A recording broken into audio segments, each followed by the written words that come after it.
Greetings, people of the tarot. I am back. Hopefully I will be able to do videos this week. I'll let you know in another video. But right now I want to do the, oh gosh, I forgot the hashtag already.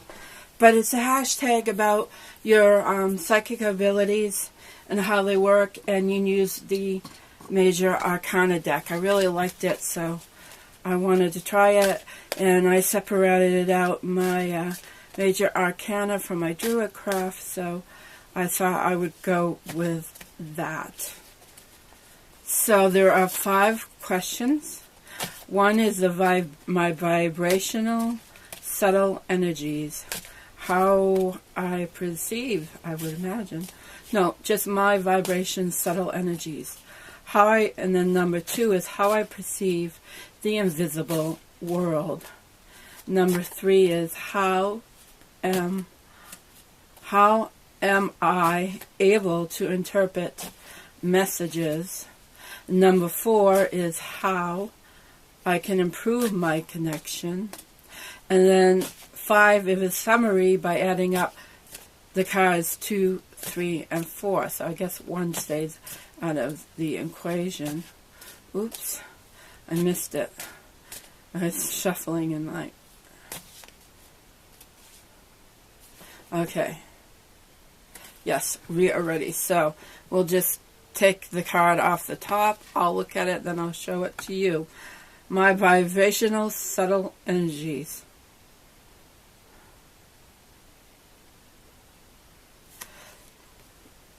I get the card, the Lovers.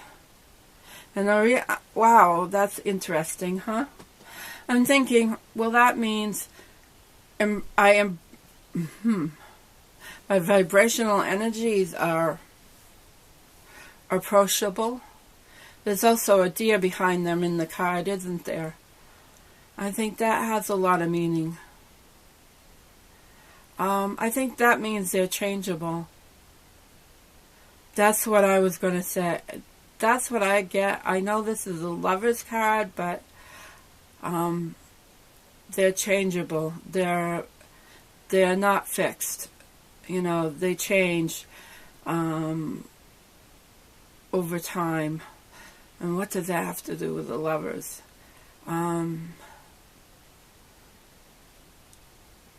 It's the choice of my perception. You know, it's how I perceive, how I see, and how I embrace my environment. Because we really have in this card a man and a woman embracing in a very tender and nurturing way. So even though, and we know love is not a static thing, it can be explosive, it can be soft and gentle, it can be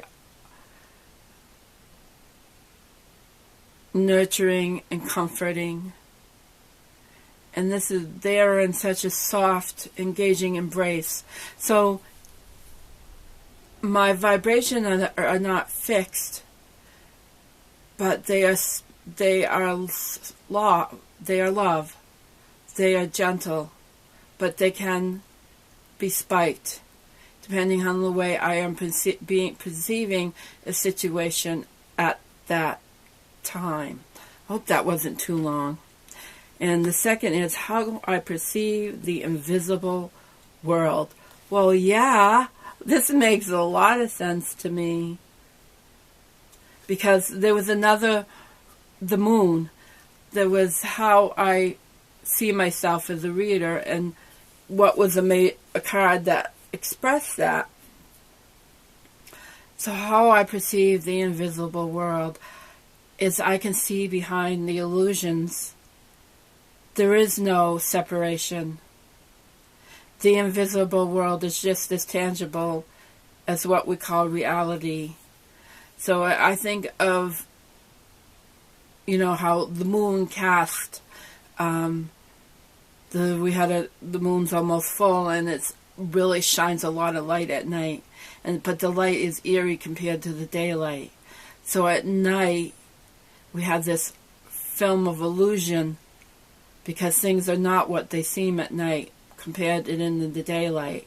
So we could see that I perceive the invisible world as maybe not as bright as during the day, but it's more subtle, more shadows, more illusion in the invisible world, because it's hard for some people to see. And I don't mean see as in vision, because a lot, for me, it is a feeling. It is a knowing. It's not actually, although there has been times where I have had visions, it is more of a knowing. So it's seeing that subtle difference from the day to night. It's just that slight shift of when the moon shines through and shows all the shadows, and it's just below the surface, just like day and night, but moonlight night, not a black night, but a moonlit night.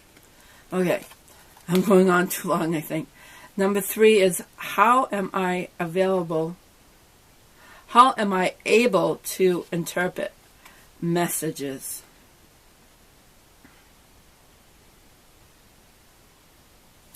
I got the Justice card.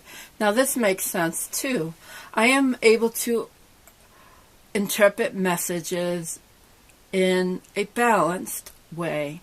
In other words, that I can deliver the messages in a way that is fair and balanced, so it's not scary, but it touches deeply. I'm seeing, isn't it the Egyptians that you take your heart and they weigh it against a feather, and it has to do with your entrance into the other world. So I'm able to interpret the messages. Also, she has the sword in her hand, which is pointing skyward. So I'm able to pierce through the other realms to interpret those messages. So when I interpret them, I am doing it from a higher place, but I'm bringing it onto the earthly plane in a balanced and secure way. I think that's really wonderful. Now, number 4, so I got to save these two and add, room renewables are so much fun. How I can improve my connection. I can improve my connection through the High Priestess, embodying the High Priestess, drawing down that knowledge, drawing down what they call drawing down the moon, but isn't it really about drawing that knowledge into us of that shadow world, that illumination, that moonlit illumination, drawing in those messages, embody the High Priestess. I don't think there's too much more to say on that. And so now I must add up 2 plus 11, that's 14, plus 14 and 18 is 32, so we'll have to reduce that to my card, the High, for this year. Oh my goodness, that is so funny that we all know what 2 plus 3 is, right? So 12 and 18, what did I say? Let me redo the math, make sure I have this right, because I don't want to mess up. The moon is 18, Justice is 11, and then we had 2. So 18 and 2 is 20. Oh, wait a minute. I did that wrong. See, guys, I always check your math. So 18 plus 11 plus 2, and you probably already 18. So 18 and 2 is 20. Plus 11 is 31. So actually it's 4. So that's, see, we're correct, But that also makes sense because that's the Lord. That's the Emperor. That's the ruler. You know, actually the Hierophant makes more sense to me. I have 5. Maybe that's why I did it. Like, you know, those things happen for a reason, like Lisa has said.